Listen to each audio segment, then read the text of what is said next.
வணக்கம். செய்திகள் வாசிப்பது சரவணா. ரோட்டரி இன்டர்நேஷனலின் உயரிய விருதான தன்னலமற்ற சேவை விருது பெற்ற JKN பழனிக்கு பாராட்டு விழா நடைபெற்றது. ரோட்டரி சங்க முன்னாள் ஆளுநர் JKN பழனி அவர்கள் ரோட்டரி இன்டர்நேஷனலின் மிக உயரிய விருதான சர்வீஸ் எபோவ் செல்ஃப் என்கின்ற தன்னலமற்ற சேவை விருது பெற்றதை அடுத்து குடியாத்தம் ரோட்டரி சங்கம், குடியாத்தம் கோல்டன் கேலக்சி ரோட்டரி சங்கம், குடியேற்றம் கம்பன் கழகம், குடியேற்றம் தமிழ்ச்சங்கம் ஆகியவற்றை இணைத்து JKN அவர்களுக்கு பாராட்டு விழா நடத்தியது. குடியாத்தம் RS ரோடு செதுக்கரை பகுதியில் உள்ள ஸ்ரீ வைஷ்ணவி மஹால் மண்டபத்தில் நடைபெற்ற இந்த நிகழ்ச்சிக்கு KMG கல்வி நிறுவனங்களின் செயலாளர் ராஜேந்திரன் தலைமை வகித்தார். மூத்த வழக்கறிஞர் KM பூபதி வரவேற்புரை ஆற்றினார்.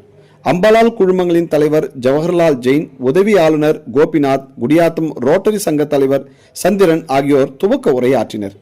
குடியாத்தம் நகரமன்ற துணைத் தலைவர் பூங்கொடி மூர்த்தி, அதிமுகவின் வேலூர் புறநகர் மாவட்ட துணை செயலாளர் கஸ்பா மூர்த்தி, நகரமன்ற உறுப்பினர் சிட்டிபாபு ஆகியோர் முன்னிலை வகித்தனர்.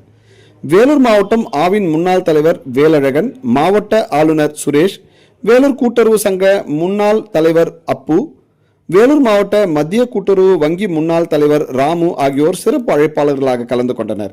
இதில் சிறப்பு அழைப்பாளராக அபிராமி ராமநாதன், VIT பல்கலைக்கழகத்தின் துணை தலைவர் செல்வம், சென்னையில் உள்ள அபிராமி மெகா மால் தலைவர் நல்லம்மை ராமநாதன் ஆகியோர் கலந்து கொண்டு குத்துவிளக்கு ஏற்றி சிறப்புரையாற்றினர். இந்நிகழ்ச்சியில் முன்னாள் நகரமன்ற உறுப்பினர் கோபி, மெடிக்கல் சரவணன், பரமானந்தா மற்றும் ரோட்டரி சங்க முன்னாள் இந்நாள் நிர்வாகிகள் மற்றும் உறுப்பினர்கள், அதிமுக கட்சியின் நிர்வாகிகள், குடியாத்தத்தில் உள்ள சங்க பிரதிநிதிகள், பொதுமக்கள், சமூக ஆர்வலர்கள் என ஏராளமானோர் கலந்து கொண்டனர். இந்நிகழ்ச்சிக்கான ஏற்பாட்டினை கோபிநாத், மேகராஜ், கிரிதரன், சேட்டு, செல்வம், சம்பத்குமார், பாரத், நந்தகுமார் உள்ளிட்ட பலர் செய்திருந்தனர்.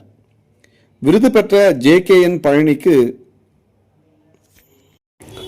ஆளுயர மாலை, கிரீடம் அணிவித்து சால்வைகளும் நினைவு பரிசுகளும் வழங்கியும் ஏராளமானோர் வாழ்த்தினர். செய்திகளுக்காக ஏழுமலையுடன் விஜயகுமார்.